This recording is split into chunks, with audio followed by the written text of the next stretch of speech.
National Action Network Change Choir, give them a big hand. Give them a big hand.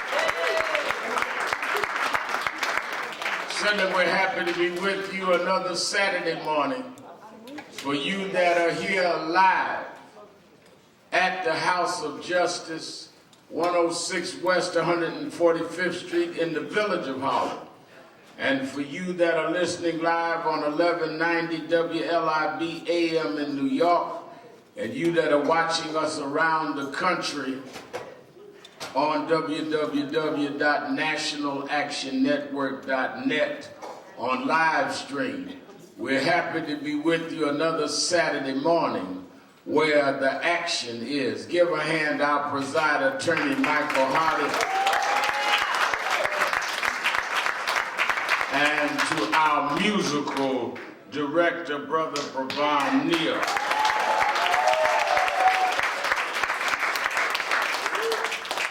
Let me emphasize that tomorrow, Sunday, that we will be all over the country standing up on this exclusionary policy in the movie industry, and particularly the Oscars. I'm leaving immediately after this broadcast rally and headed to Los Angeles. Tonight, we're opening, for you that are watching live stream, tonight we're opening the San Diego, California chapter of National Action Network.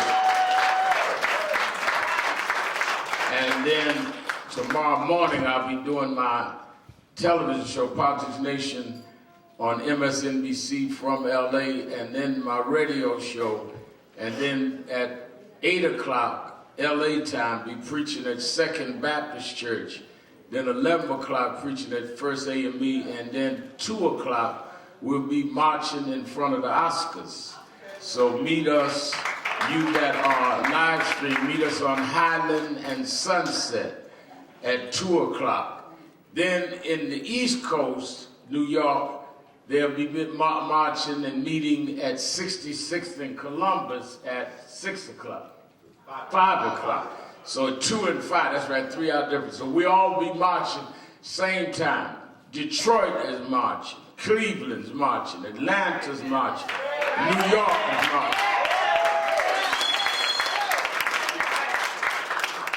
We are tuning out people that have toned us out. You cannot allow the world to feel that the picture of culture in this country excludes blacks and Latinos without you making a statement about that. In this year, you've had Straight Outta Compton. You've had Concussion with Will Smith. You had Idris Elba's movie. You had any number of Oscar-deserving performances. None of them nominated for Best Actor, Best Actress, Best Supporting Actor, Best Supporting Actress, Best nothing. Same thing happened last year. Now, last year we raised it. They said, well, we're going to deal with it. They work with us. We said, fine. A few months later, an email came out from the chairman of Sony, cracking racial jokes on email about President Obama. We said the reason that they operate in this kind of culture is because it is an all-white at the top culture in Hollywood. See, what y'all need to understand, I was breaking down last week about this whole shift in American politics and shift towards states' rights again.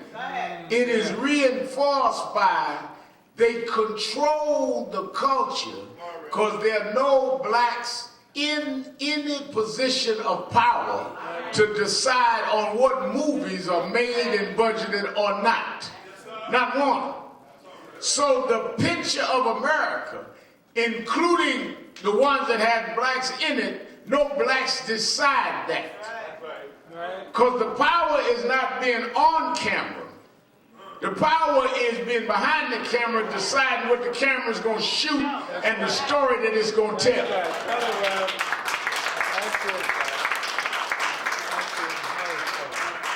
That's why when they got ready to start the conservative revolution, I want y'all to get this now.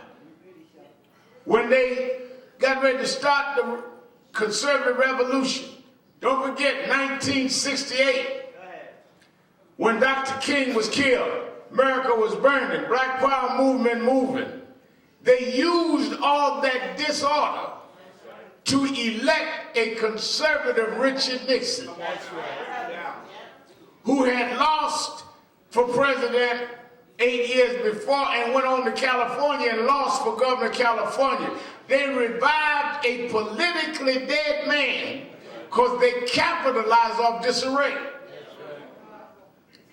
When they caught Nixon wrong, put him at the White House, Jimmy Carter come in to bring them back, conservatives back in power, because Nixon had it rolling for him, but he messed up. To bring them back, they went to Hollywood, got an ex-actor who America loved as a cowboy, and put Ronald Reagan in the White House.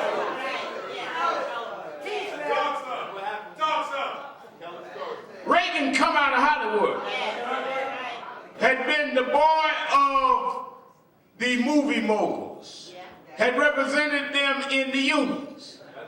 All right, now, Sharpton, why y'all messing with the Oscars now? Because it is that same entertainment culture that has now updated the Reagan move and trying to run a reality star, Donald Trump, in the White House. In the same atmosphere. Same kind of matrix that went around in 80 is what you're looking at in 16. Think about this now. Disarray got y'all fighting each other. Young activists against old. Non-violent against violent. So in all that disarray, they can put a reality star in the White House. I mean, why you got young folk fighting old black folk, but y'all gonna follow a 74, 75-year-old white man, Bernie Sanders, as the progressive leader? But you gonna fight your mom and dad. So let me get this right. I ought to support Bernie because he marched 50 years ago, but cuss out John Lewis and Jesse Jackson, who've been marching the whole last 50 years. They owe God, but this is the new change. We can't be that stupid. And ain't nothing wrong with Bernie, but there's something wrong with the logic of that. If we should respect what Bernie did for 50 years ago, which we should, then we ought to respect what John Lewis did 50 years ago.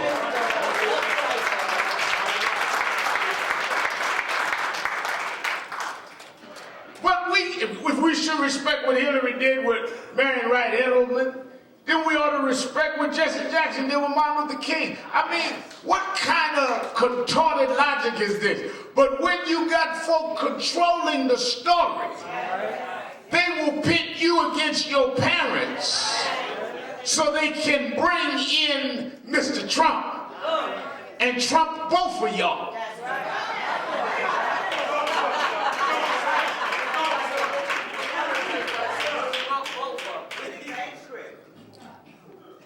Because y'all are listening to the argument, I'm looking at who is framing the argument. We've been arguing for years. It ain't been the evening news. So all of a sudden, why y'all so interested in our arguments? Because you need disarray, because in the confusion, then America said, oh, we need a tough guy. And Trump get out there and act all rough and tough. And they think that we need that because there's so much confusion. So that is why tomorrow is important. We got to put Hollywood on notice. And we got to let people know everybody that watches that show is making their money. Because they sell advertising off ratings. And ratings is based on viewers. So people talk about, well, I ain't got nothing to do with me. Good, then just don't watch it. Because if you watch it, it got something to do with you. And they gonna get some blacks up there to pass out awards and tell jokes, but they are passing out awards to whites on a white show that they were excluded from. You ain't gonna get none, you gonna tote some.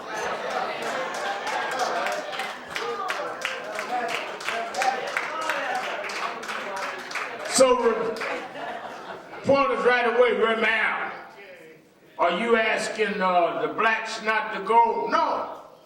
Are you asking Chris Rock not to go? No, I want them to go get their check, but leave their TVs off at home so there ain't no ratings. Because that's what they want. They want it to be me against Chris Rock. It is not against Chris Rock. It is against Rocky Mountain. The higher up you go, the whiter it is. Y'all got your rocks messed up.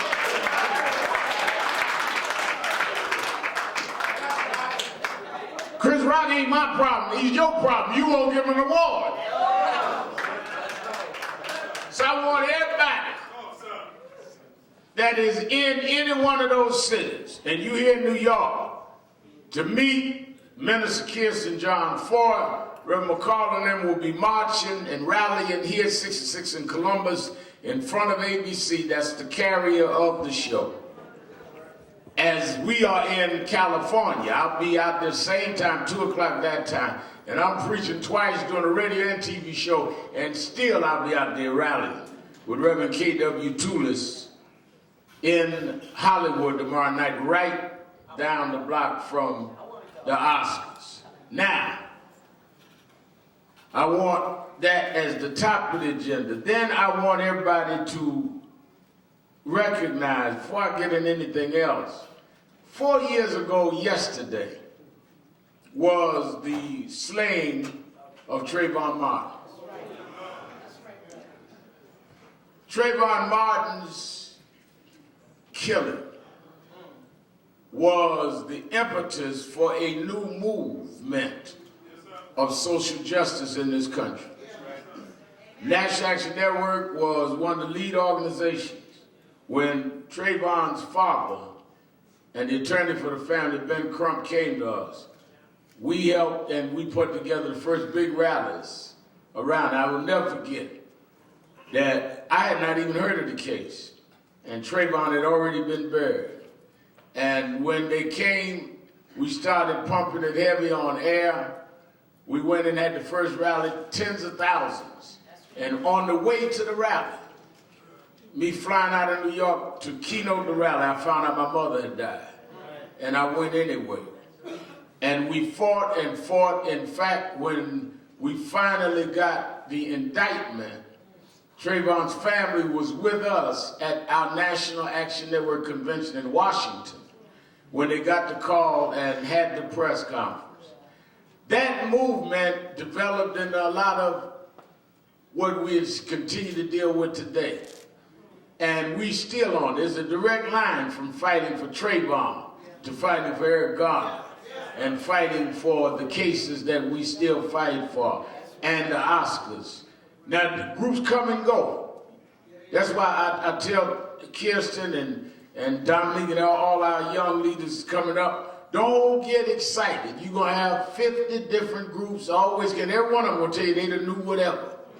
And don't worry about it. Some will last, some of them won't last. I remember when I got to Sanford, Florida, same thing. Why y'all coming in here? Blah, blah, blah, blah, blah. We gonna do this. We gonna hold the government. We gonna do that. 2 months later, Tracy and the mother have not heard from them. Some groups gonna be there for the long haul. What they did with Trayvon Martin and Stand Your Ground is still something that must be dealt with. As long as stand your ground is on the books, it is a threat to all of us. Just 3 weeks ago, I was in Miami for the Trayvon Martin Foundation salute to his birthday. He'd been 21 years old.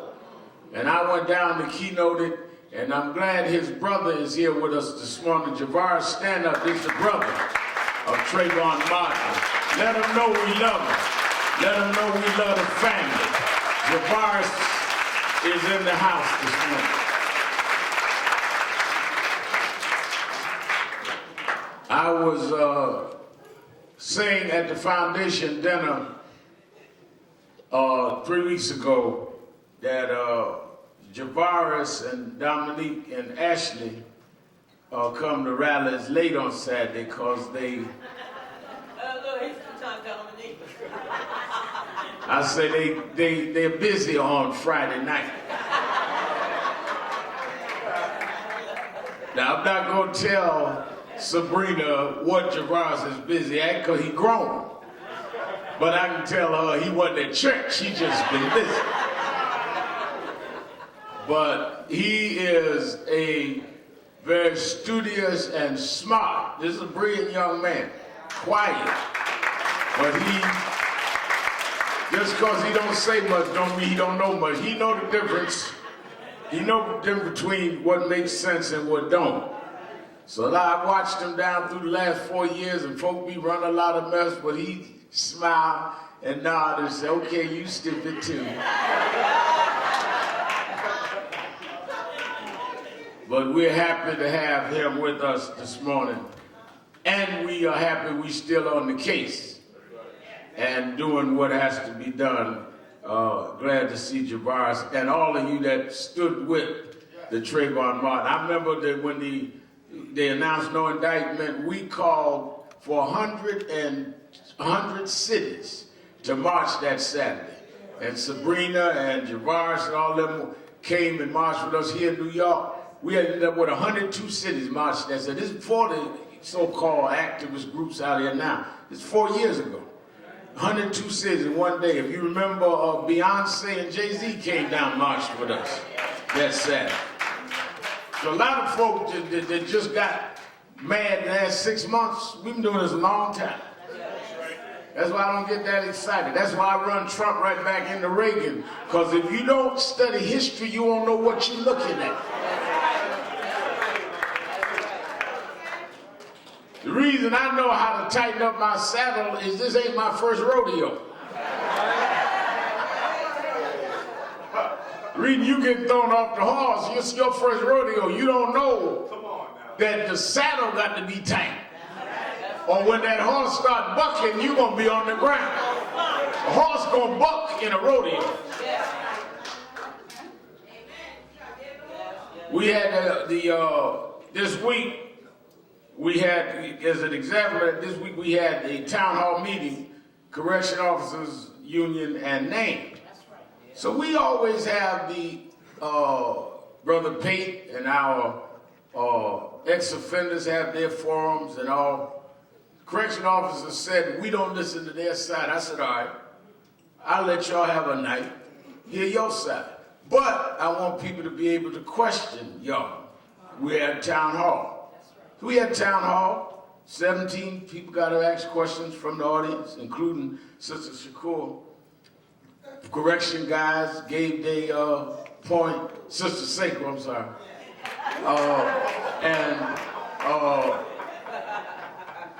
And the correction officers gave their side. Soon as I got talking to some of the young ladies the next day, well, you know, a couple of people said you should have had a balanced panel. I said, balanced panel? It was sponsored by us with the correction officers, just like when we have the ex-offenders.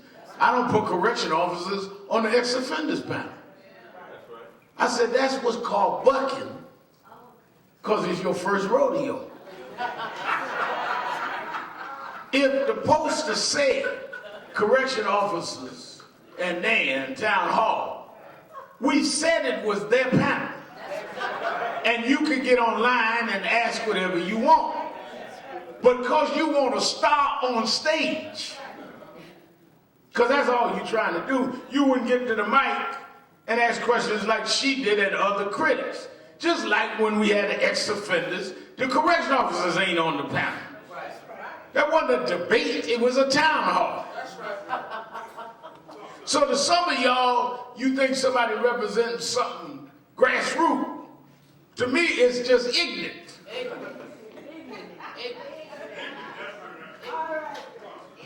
Yellow? I know some of y'all didn't think I was going to address it, because two of y'all sit up here now. I'm telling y'all, it is ignorant.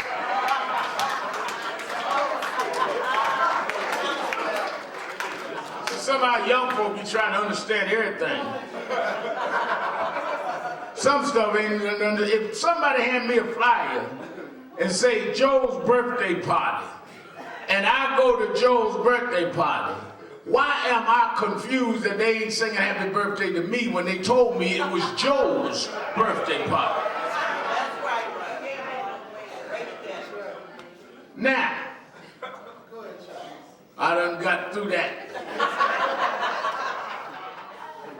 Now, I want everybody to, all roads lead to National Action Network's convention, 25th year, our silver anniversary, April 13th through the 16th.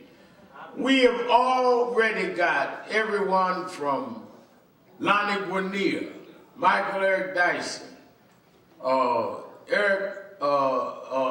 Lamont Hill, Mark Lamont Hill, Magic Johnson, both Bernie Sanders and Hillary Clinton, all have confirmed to be a part of the convention. Do not wait until I release the whole list to confirm or to sign up. All sessions are free, but you must pre-register.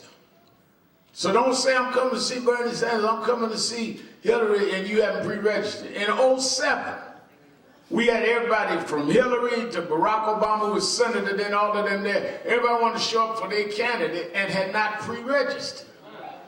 Some of the celebrity panel, Puffy's coming, all of that. If you want to pre-register, you're in Radio Land, call right now, 1-877-626-4651, 1-877-626-4651, or go online to nationalactionnetwork.net, nationalactionnetwork.net, or call right now, the people at the phones, 1-877-626-4651. If you can't do all 3 days, say I want to do 1 day, I want to do a half a day, but sign up right now. Now, one of the things I want to be real clear about this morning, as we get ready to go on this Oscar weekend of protest, what is at stake in this election should not be confused by what you're watching in these debates and in these news sessions.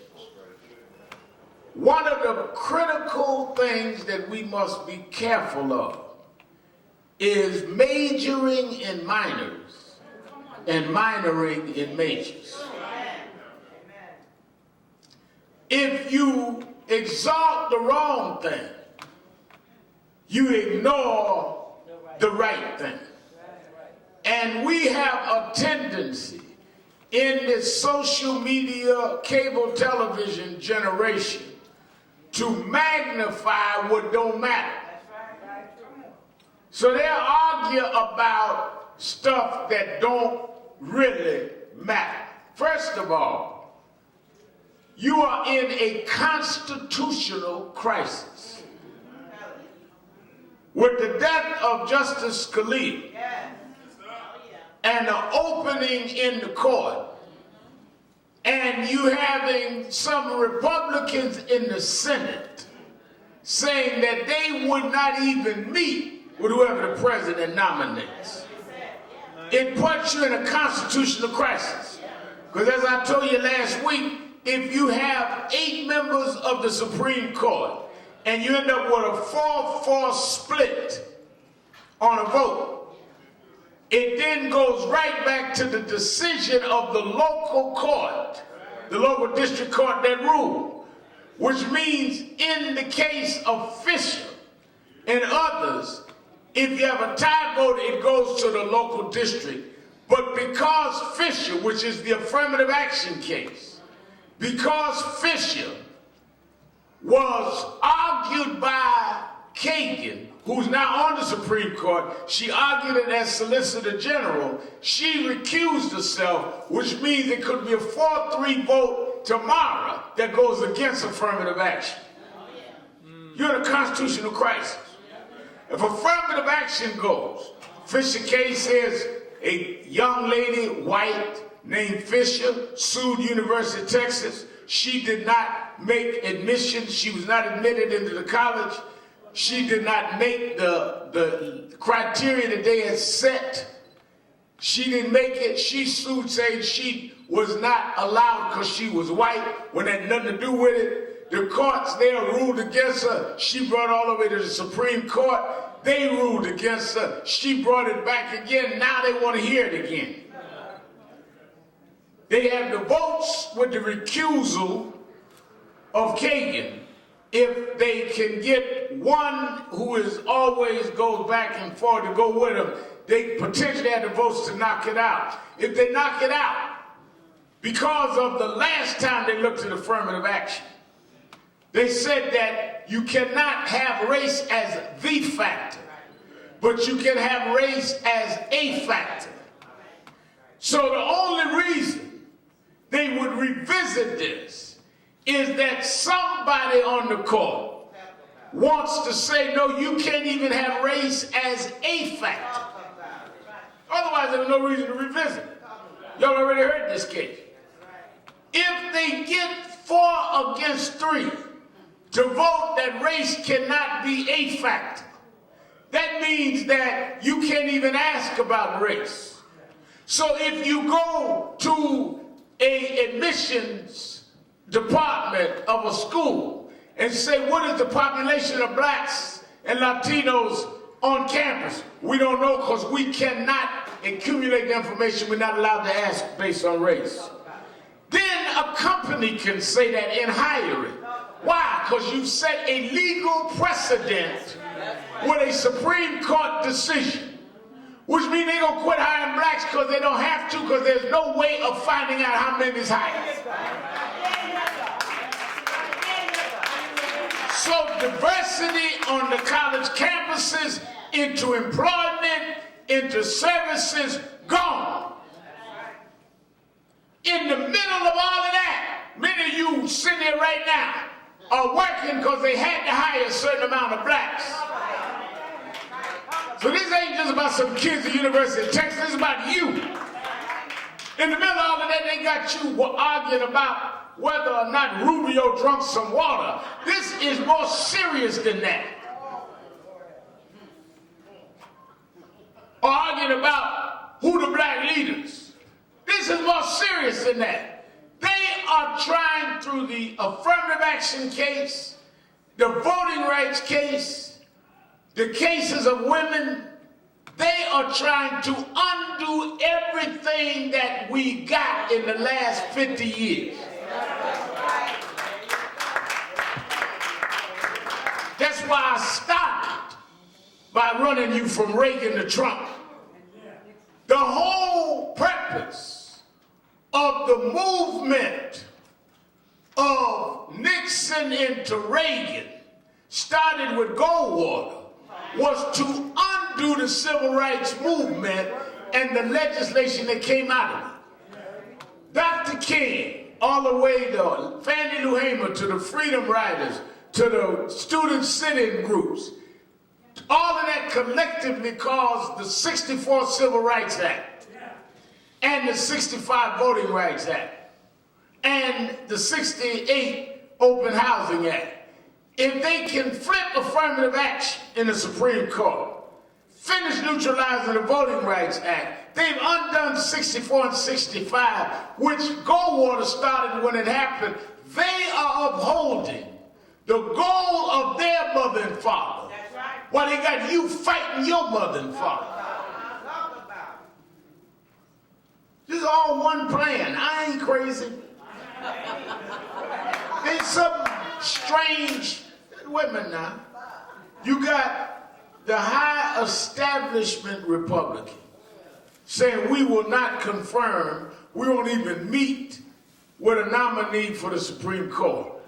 You got the grassroots Republicans, the Tea Party, that started marching, acting like us, came inside the booth and elected a Congress that Paul Ryan is not a speaker of. So they all on the same page. Well, they got you fighting each other. And you can't step back long enough because they got you so heated that you can't see that they have plotted the same division that they've always planned. Yellow. They tried to do it slavery. They got the blacks in the field angry at the blacks in the house rather than angry at the master of both of them.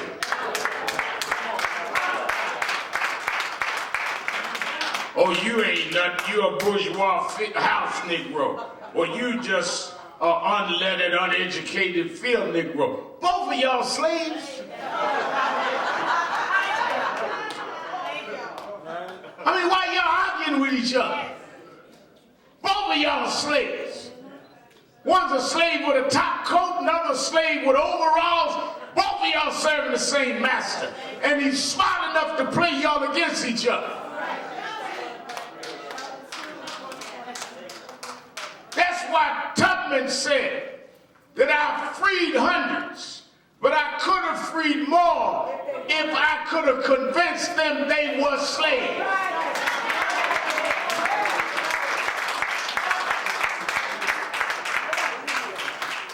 And I'm telling you, in the middle of them trying to reverse all that we have gotten, don't let them distract you from what the goal is. They took the Congress in 2010.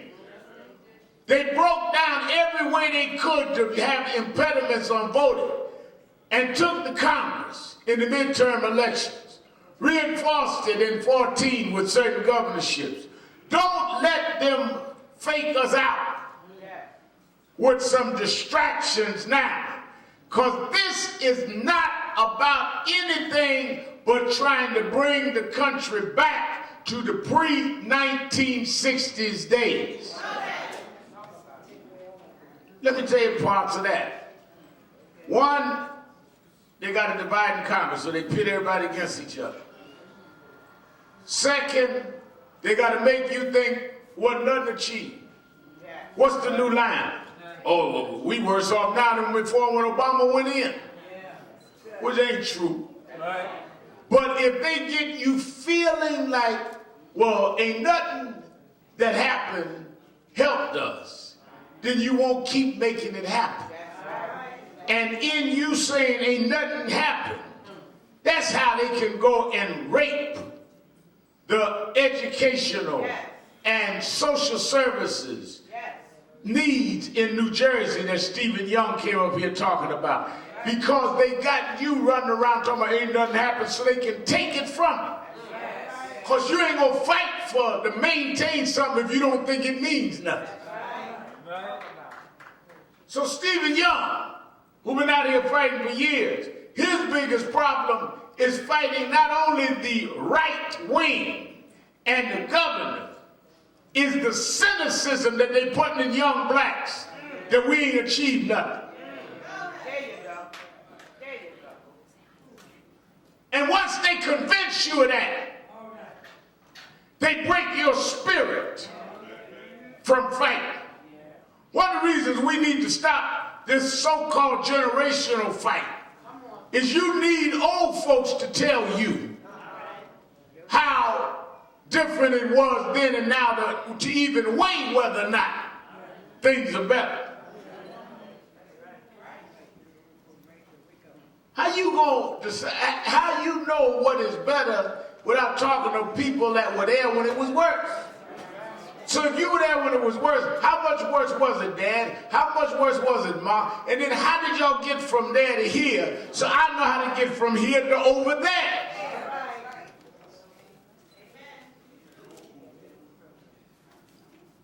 Something about me hearing the stories of my mother telling me about the humiliation of sitting in the back of the bus.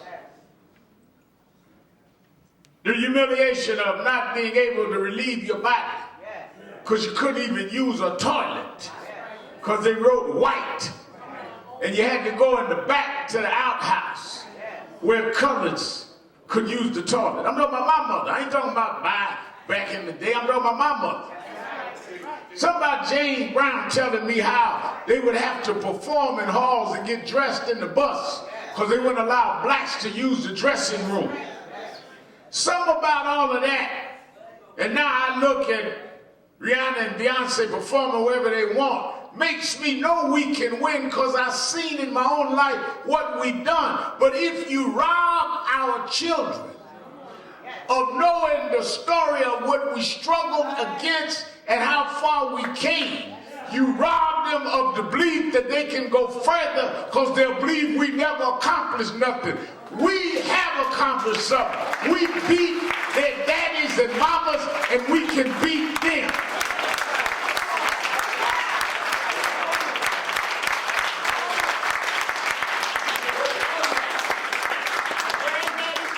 But if they got you spitting on them,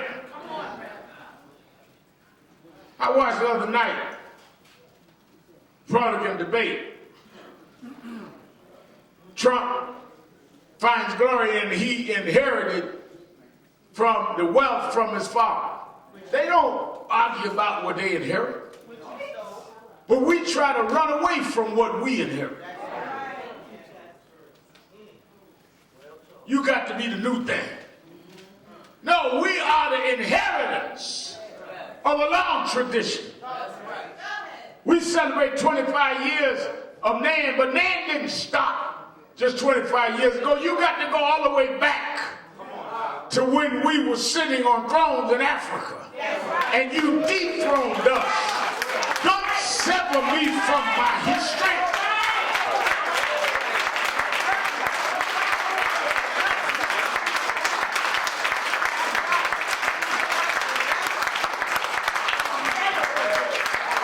So for me to come into the full realization of who I am, I must first embrace who I was and who you displaced me from.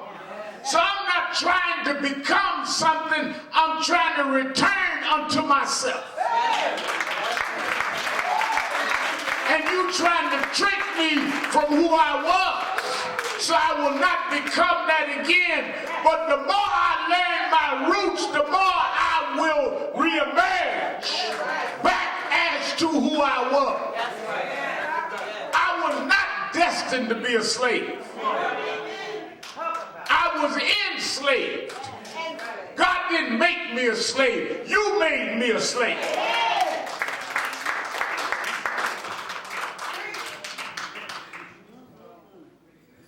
That is what we're dealing with. We're dealing with people that want to divide and conquer and then use emotion to drive this public into putting them in power so they can reverse everything. We got to get rid of Obamacare. We got to get rid of everything from the 60s forward. Why? Because they no longer can deal with a disproportionate advantage if we enforce those laws. But as long as they got the reverse, and as long as they got you fighting each other, then they don't have to worry about it. That's right.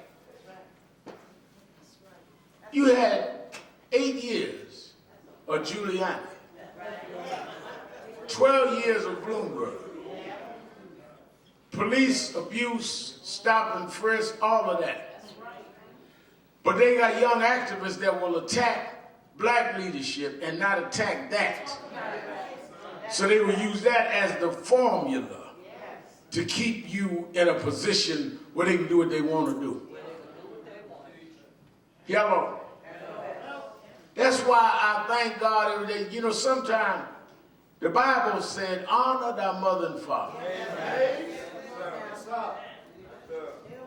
One of the reasons why you got to honor them is that they made a way for you. I go to nice restaurants now. My mother could never afford to bring me to nice restaurants. But it was in peanut butter and jelly sandwiches she gave me that kept me here to where I could go to nice restaurants. And I look like a fool sitting up in a nice restaurant talking about my mother wasn't nothing. My mother scrubbed floors to make a better life for me. And she had a better life than her mother. And it's my job to have my children do better than me. Life is about from generation to generation, not a generational gap, but a generational continuity.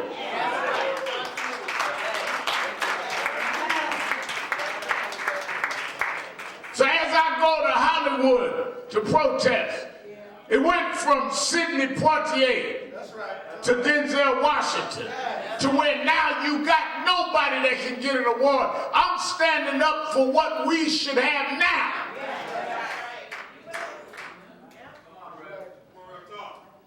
40% of the people going to theaters is people of color. Why are we going if we can't have the top?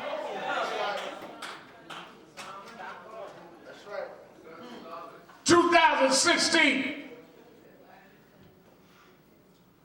And you got on the Democratic side, Hillary and Bernie Sanders.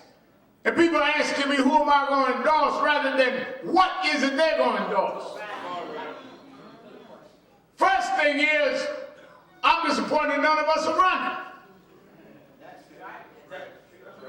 We went from 84, Jesse 88, 2004, me, Karen Mosey-Brown, Barack Obama 08.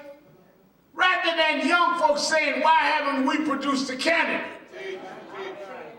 They condemning older black leaders while they support older white leaders. Because they got us confused. And in the midst of the confusion, that's why my message today is go study 68 in the 80, because Donald Trump ain't nothing but Ronald Reagan in a reality TV era.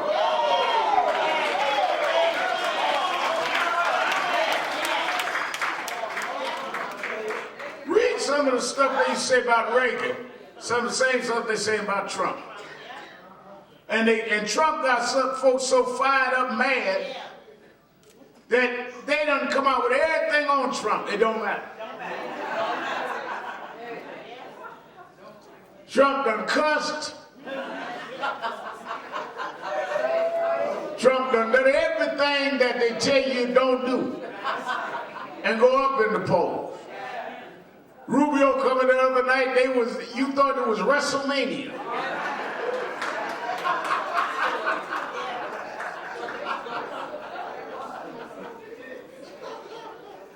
And I mean, they just Rubio firing at him.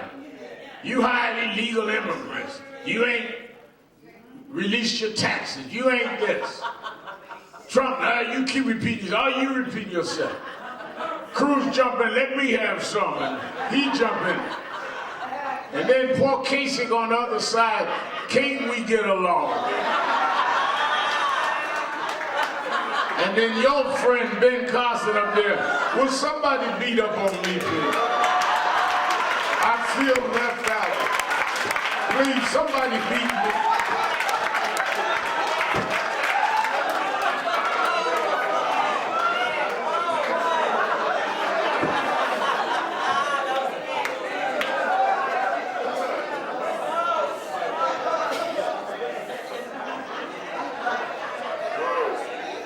In the middle of all of that is some serious historic issues that they trying to turn back.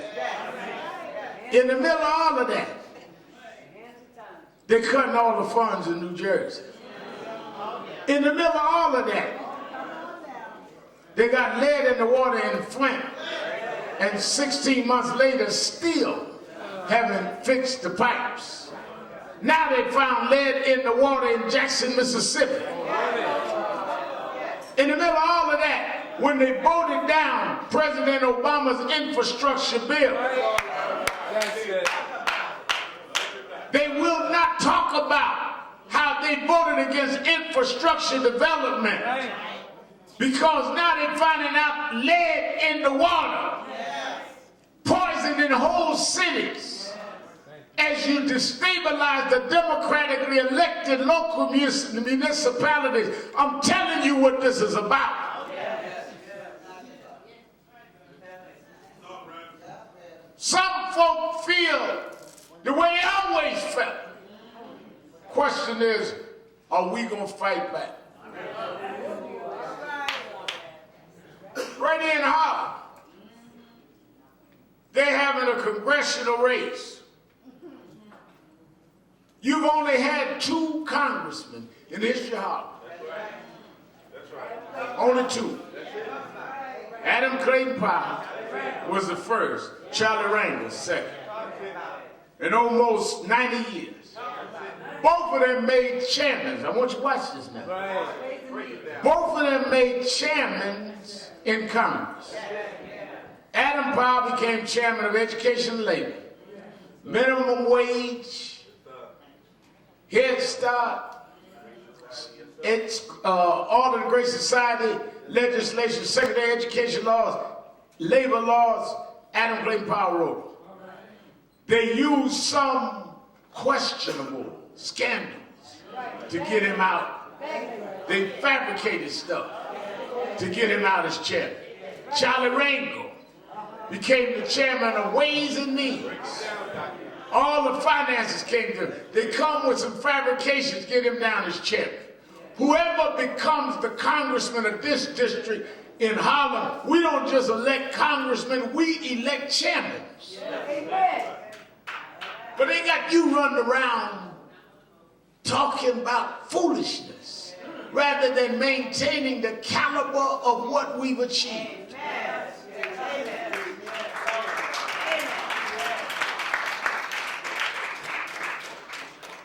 That's why I tell some of my folks that I deal with in the media business, some of them are dealing now with understanding that when you're dealing with people that are bigots, you may have these caught-ups or hang-ups, but they don't see no difference.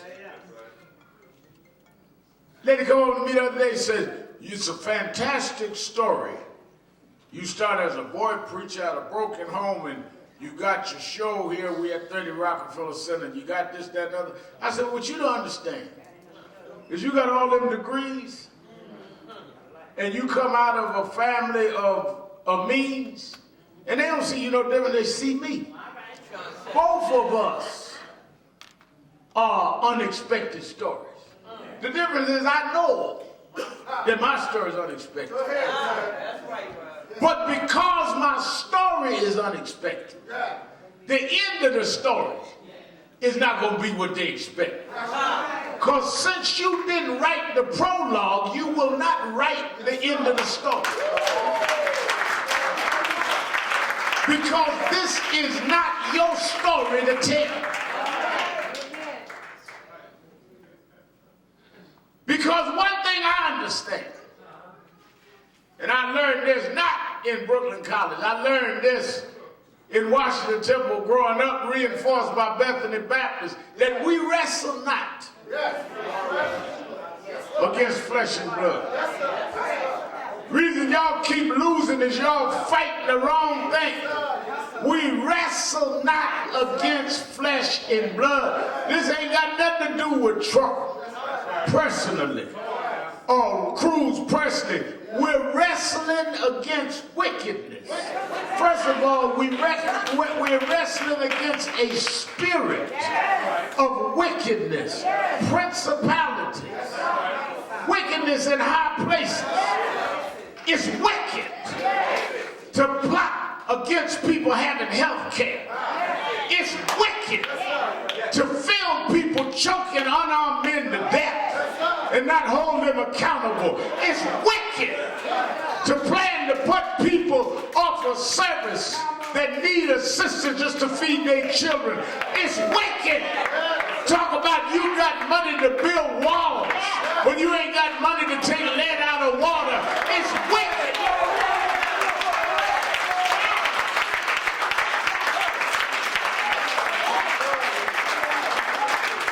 It's a spirit of wickedness. It's a demonic spirit. It's a spirit of false supremacy. You're wicked. You are demonic. And those of us that know God must confront that spirit because we know what it is.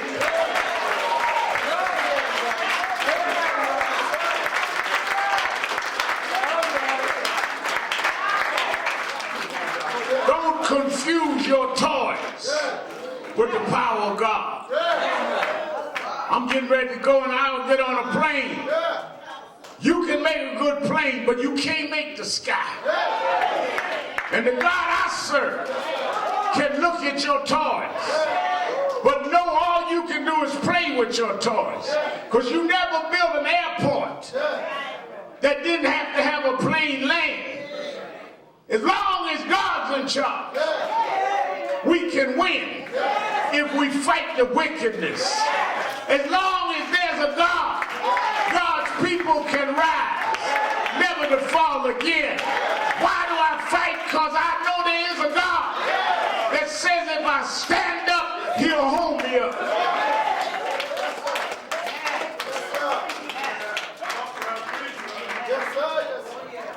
Well, Reverend, we don't win every battle. Well, that's why there's the scriptures.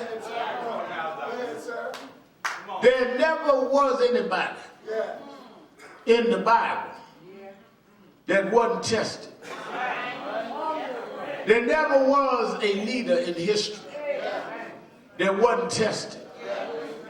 In fact, the only way we know that you got real leadership and real ability is if you can pass the test. And the better the person, the harder the test. It's not only just leaders, it's in your life. Quit getting up in the morning and asking God to remove your tests and remove your problems. Many of you get up in the morning, I thank you for another day. Give me a day with no trouble. No, give me a day to go through my trouble. Give me a day to be stronger than the trouble I face. I'm not going to ask you to move my mountains. I'm going to ask you to give me the strength to climb my mountains. Because if you move my mountains, it means I can't go nowhere. But if I climb my mountains, I can get to the other side. And we keep looking for a stress-free life when we ought to be dealing with the power to handle the stress and the power to make it anyhow. I serve a God stronger than the wicked, stronger than the devil. That's why I know I'm an heir to a struggle that is my life.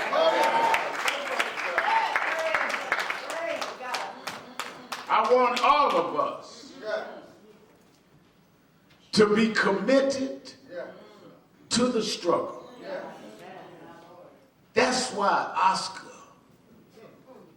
and the Gardner movement, all the way to Trayvon, is important. It's a continuation of a struggle. That's why the distractions, the baubles, can't be used to stop you if you're clear-headed. Jesus had to face the Pharisees. Don't ever forget that when Jesus went on trial, the ones that convicted him was the crowd. What do they do? Give you this and let you go. They turned the crowd against you. That's why if you're going to be a real leader, you can't be a crowd pleaser. Because they're going to turn the crowd against you. It was the crowd that said crucify and let the murderer go. You busy running around saying, I read this on Twitter. I heard this at the beauty parlor. You listening to the crowd. And they always trick the crowd to turn against you. But then, Reverend, how are we going to make it if the crowd is against us? Because I serve a God that said the crowd can bring you to the cross. But they can't hold you on the cross. The crowd is in charge on Friday. But Sunday come after Friday. You can crucify me. But you can't stop me from getting back up. Man is in charge of the crucifixion, but God is in charge of the resurrection. I serve a God of the resurrection. Shoot your best shot, but I'll never hold down. Because if God be for me, if God be for me, if God be for me, it's more than the whole world against me. Stand up, black man. Stand up, black woman. We're going to rise, never to fall again. Rise up, stand up, fight the wicked. Everybody say